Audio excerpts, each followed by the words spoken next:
Welcome to the Powerlifting and Power Ballads podcast, where we bring you a weekly dose of powerlifting news, tips, and training advice with a touch of 80s rock ballads. This podcast is presented by Team Roar Powerlifting, your source of the most comprehensive coaching and meet day preparation.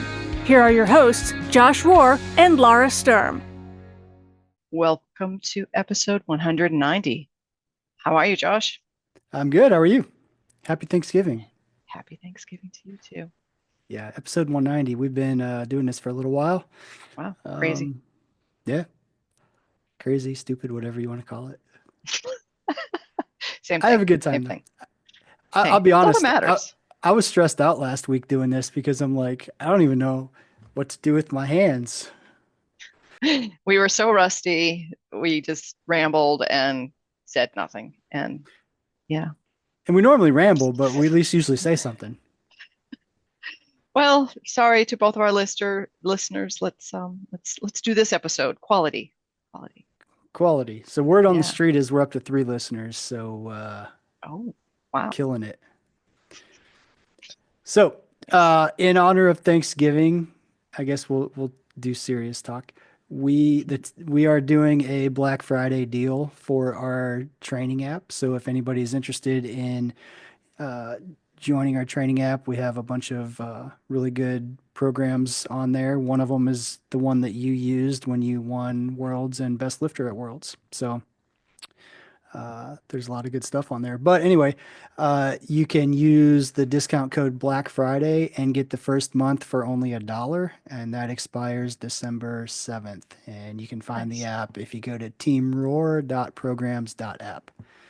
So do it. Do it. Black Friday. Strong. I mean, for $1. Yeah, it's for $1, and you can cancel if you don't like it. No brainer. But yeah, so you can pay $1. You could cancel it, use it for the whole month for $1 if you don't like it. But I suspect you'll like it. I mean, the only one I'd say I wouldn't like would be the program that I used to get ready for the squat challenge at the Arnold. Oh, we should put that on. We should put that on there, actually. You know what? I'm going to add. All right, here's the thing. I will add Lara's squat challenge program. Oh, you know what? Amy did it too. I'll have to put both of them on there. Basically, it's for those that don't know, the Arnold squat challenge was basically, what is it? Your double body weight? Double body weight for reps. Yeah. Yep. Yeah. Who got more reps, you or Amy? I don't remember. I got 13. I can't remember what she got. I think she got 9. I think you're right. I can't remember exactly. And I think she got I think she got red lighted on one of them. So I think she did 10, but only 9 counted, I think is right. Yes, but did she have to get carried off the platform? That's really what I want to know. No. She wasn't that extra. Yeah, she manned up and walked off under her own power. Wow. It's incredible. Unlike somebody. My leg stopped working. I'm sorry. Or maybe it was my brain, or both. I don't know. It was hard.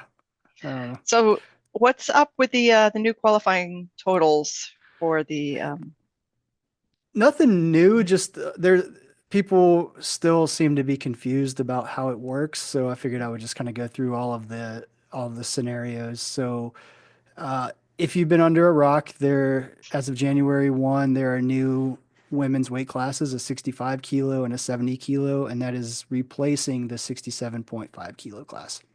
So a couple of the questions that came in, if someone qualifies in the 75 kilo class in 2024, can they move down to 70 kilos in 2025 without requalifying at 70? And the answer is yes. So basically, if in 2024, if you qualify at 67.5 or 75, you can do any weight, like 67.5 can go down to 65 or up to 70, and 75 can go down to 70 if you hit the qualifying total for that weight class. So basically because it's a new weight class, the new weight class it's given people this one-time flexibility during this transition year to go up or down, basically. The other question is, what if in 2024 somebody weighed in at 69 kilos but competed in the 75 kilo class? They didn't hit the 75 kilo qualifying total, but they hit the 70 kilo qualifying total, weighing under 70 kilos. Would that qualify them for the 70 kilo class at nationals? Also, the answer is yes. So this is actually the most confusing question that people are having is because they did not hit a qualifying total in any of the weight classes that currently existed in 2024, but based on their body weight, they qualified for the 70 kilo class that doesn't actually exist yet. So that would still Hmm. qualify you. And then the last question that we had was, would athletes be able to qualify as a 70 kilo lifter in 2025 if they competed as a 75 kilo lifter in 2024?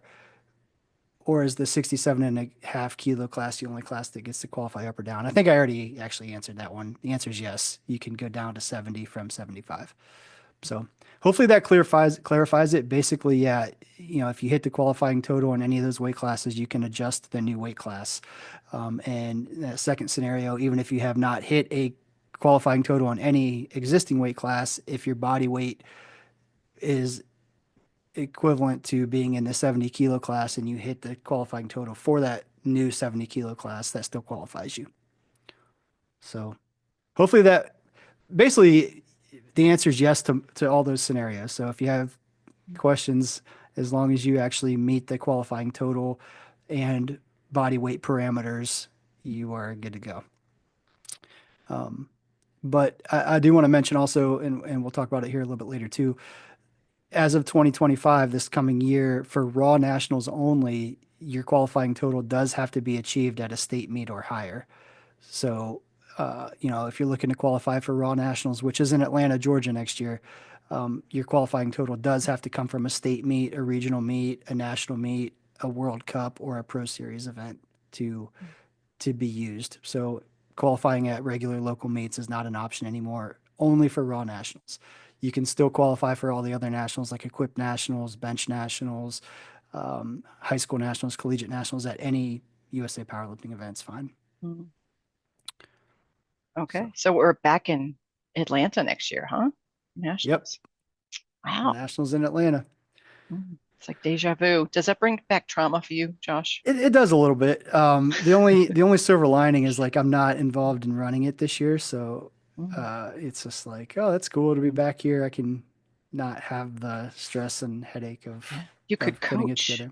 at Raw I could Nationals. coach at Raw Nationals. There's a picture somewhere. I Craziness. can't remember who took it. I think it might have been Mike Haffenbrack took it. Maybe there's a picture of me sleeping in the staging area, like on the second day of Raw Mm. Nationals. I'm just like in a chair, slouched down with my head down, sleeping, Mm. like probably right in everybody's way. I don't know, fell asleep apparently. I don't know how you sleep in the middle of that, but I was tired, man. hey, I bet. Very. Yeah. I mean, and there was a lot leading up to that that was pretty stressful. So Yeah, there's for sure. that. There's that. Yeah. So, the other thing that people are starting to ask questions about, IDFPA, it was thrown up on the screen at Raw Nationals. Basically, IDFPA stands for International Drug Free Powerlifting Association. If you're familiar with USA Powerlifting's roots, we were originally called the American Drug Free Powerlifting Association, Mhm. IDFPA. So essentially, uh, a new international organization has been started to kind of serve as the governing body for actual drug tested world competition. Hmm. And part of the reason, and I don't know all the details, but part of the reason is there's a couple countries that are not allowed to have USA Powerlifting in their name. So this is kind of a way to make a drug-free governing body worldwide that countries can affiliate with Right. without carrying the USA Powerlifting name per se. Right. But there are two events already on the calendar for 2025. So the Student and University World Cup, which is basically high school, college, is May 10th and 11th in Waltham, Massachusetts. Waltham. Is it Waltham? Waltham? Waltham. Waltham? Waltham? Yeah, Waltham. okay. Emphasis on the ham. Got it. Waltham. Um, and then All right, since you corrected me on that one, why don't you read the next one? Oh, the Open World Championship, December 12th to 14th in Wagamagongsi, South Korea. I don't even know how to say that. No, no idea. That was mean. Yeah, well, you walked right into that one. So, yeah, so two events, and the word on the street is there's going to be more to come. But Student Mm. University World Championships. Oh, I don't know why that says World Cup. It's World Championship. Student University World Championship and Open World Championship are on the calendar for next year. So Hmm. I don't Now, know. I don't know the qualifying procedures or anything like that yet, but I assume it's going to come from nationals. so is when you say some countries aren't allowed to have USA powerlifting in their name, allowed by who? The Like, government, basically, some of those are like some of the organizations like have to go through like their Ministry of Sport or whatever to actually be oh, official interesting. sports. Okay. So the IDFPA was formed by whom? Nobody knows. No one knows. Okay, I mean, that's fine. So will USAPL be part of, Yeah, it's basically being spearheaded by USA Powerlifting. so USAPL is now rolling up to the IDFPA. Yeah, they're going to be separate organizations, but they will basically, because here's the issue is there for a while the IPF was at least attempting to have legit drug testing at all levels there. Right. But with the rollbacks and not testing, masters or teens, Right. doing what equates to about 1% ish drug testing, like it's just not really drug Mm, free. So, there's a need to basically, and that's, I guess, why part of this going back to the split is it's really based on the drug testing and we just there's a need now for an international governing body that supports actual drug testing and that's mm, kind of the reason for the creation of the IDFPA. So mhm. a lot of people Okay. are a lot of people are like, oh, that's all we need is another organization, blah blah blah. But at the end of the day, like there's a desire to compete on a clean platform and that is important to some people. For some people, they don't care, so it's not for them. But if you actually want to compete on a clean platform, then this is basically the only option internationally that there is that's a true Right. clean platform. Yep. I said it. Yep. Hey, I'm with you.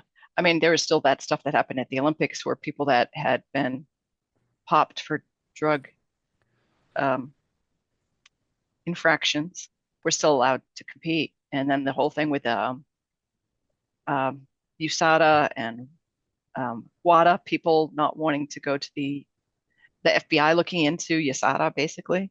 Whatever. Have Um, you heard any updates on that? Because I I actually kind of haven't. I forgot. need to follow back about that because I forgot about it too until just this came up because I'm just like, huh, who's going to be doing the drug test? Do we trust use? It wasn't USADA that was the problem. It was WADA Right. that was the And problem. USADA is the U.S. version of WADA, but it sounds Yeah. like, and again, just I'm basing stuff off of what I see on social media, which is probably not accurate, but it sure seems like USADA at least intends to be legit and drug free, but Mm.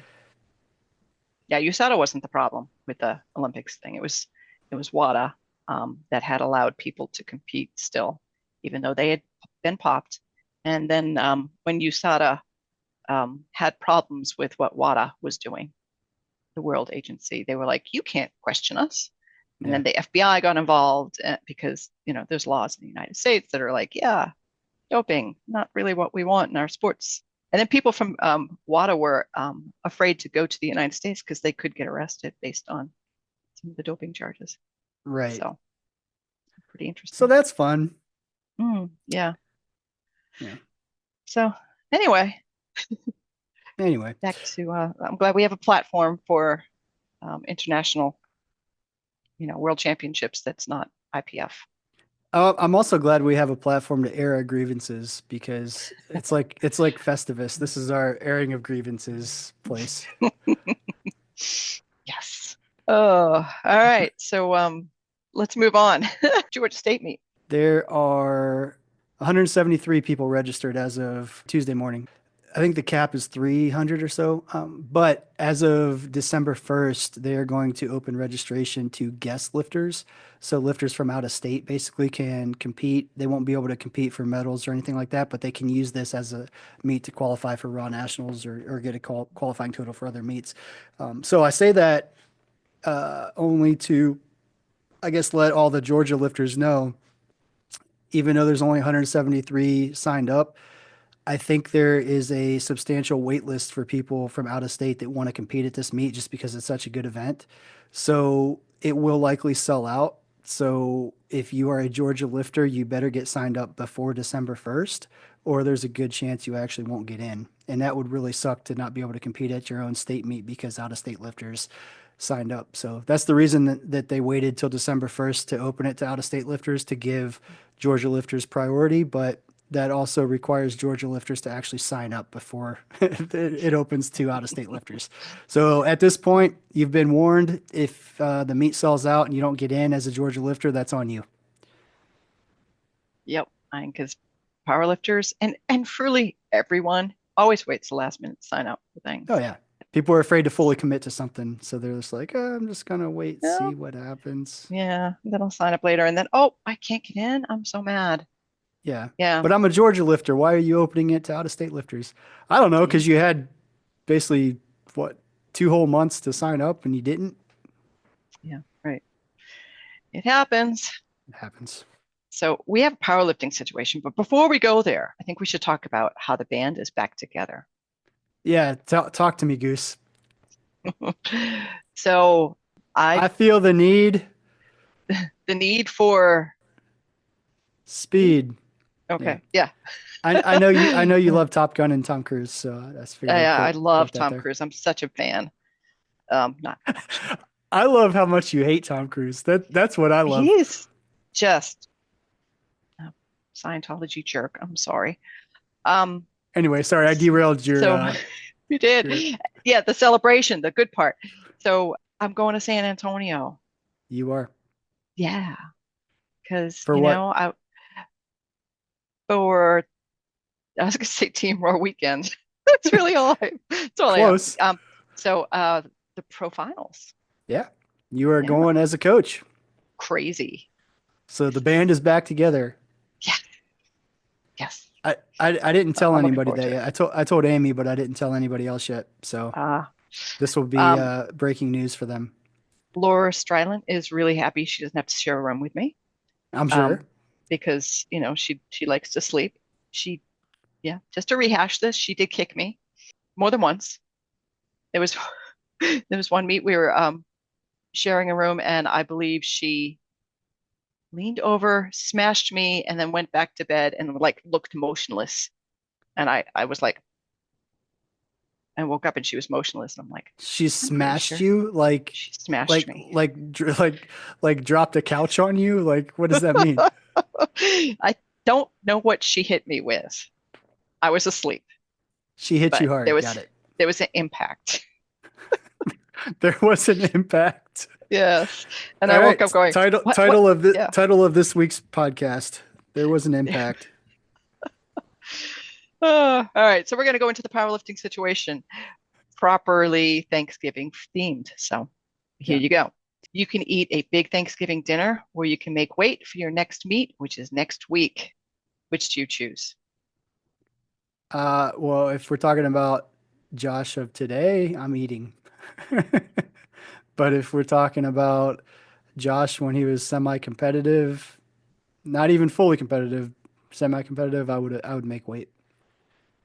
Yeah. Well, if you signed up for a meet, you knew it was Thanksgiving before.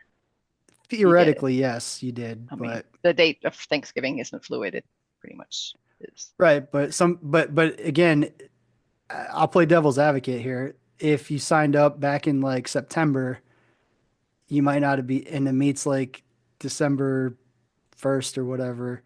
Right. You might not be thinking about Thanksgiving because you're just thinking, all right, it's September, the meet's in December, I got 3 months. It's possible you didn't think about Thanksgiving. True. I'd be like, I'm sorry, I'm doing this meet. I'm making weight. Yeah. Competitive, not. I don't care. I signed up for it. I'm gonna make weight. Yeah. I think that's So, probably the most popular answer is because yeah, you're committing to a meet, you're committing to a weight class, and just I guess in general, like here's the other side of it. The assumption is everybody's gonna eat like a glutton on Thanksgiving and eat an entire pie and all this other stuff. So, if that is the extremes, like you're gonna eat normal, healthy, or you're gonna just like eat like a glutton, okay, yeah, you're probably if that's the only determining factors, you're probably going to just eat regular and make weight. And again, I'm the minority probably right now because I look forward to eating like a glutton on Thanksgiving. I know that's probably not what I should be saying, but it's the truth. I'm going to eat and eat and eat and then regret it for the yeah. next week.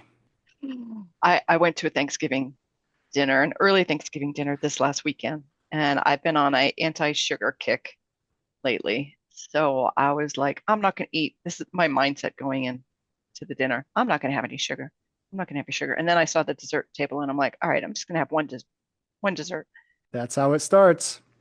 Yeah, my plate ended up getting full of like five different desserts.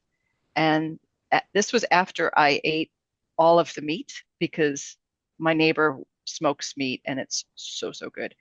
So I was like, well, I'm going to eat a big, smoked meat dinner and then I won't want to have dessert because I'll be so full. Not true. Not true. So I ate a plate full of dessert too, and I was so sick. I'd Totally say not don't worth eat like it. an asshole, but like I'm not a good example. Yeah. So speaking of pot calling the kettle black, here is our new lifter tip. Take recovery and nutrition seriously. Most lifters are killing it in the go hard in the gym department, but falling short in the taking care of the body department. So yeah, basically our tip is don't eat like an asshole, but we just both said that we did and will. So take it for Well, what it's my worth. tip would be more in the recovery part, like sleep. Like Yeah, people don't sleep. right. I don't sleep. I mean, as a society, we're really bad at that. Yeah. And I think if And people, I mean, if people, yes, it's a hobby, this is not your job, powerlifting, but like if you legit want to be the best version of yourself, like the recovery and nutrition is absolutely essential to take seriously and really dial in. And, you know, so I say this like I'm joking. I'm not joking. Like I'm going to eat like a jerk on Thanksgiving, but I spend the rest of the year really, obviously not birthdays necessarily or sometimes Christmas dinner, but in general, like 99% of the time, I'm really diligent about what I eat and paying attention to it. So, yeah, it takes work, it takes discipline, but like at the end of the day, like, do you want to be do you want to be a good lifter or not? Like, that's really what it comes down to.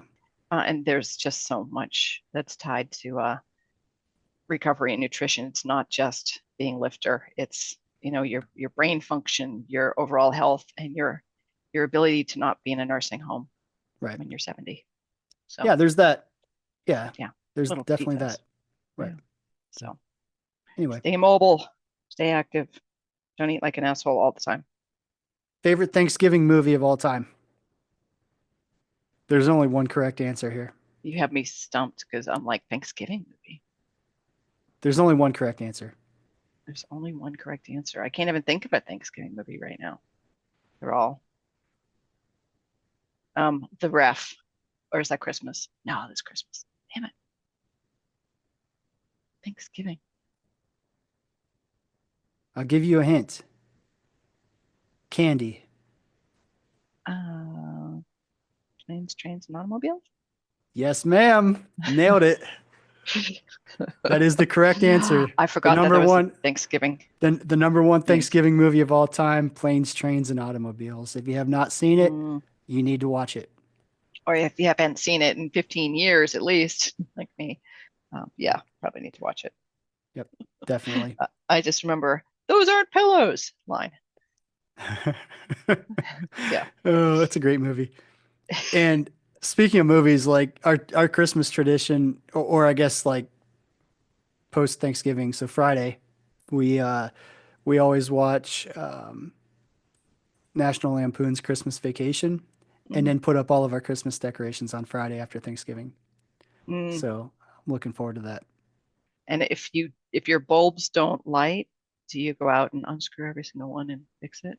Or is that just a thing of the past? No, we have, so somewhere along the way we got a whole bunch of lights just from somewhere. So if that works, I'm just like throwing them away and getting a new strand because we have so many now. I'm too lazy to do that. We went to solar lights because I don't Oh, have nice. enough outside electricity here. Yeah.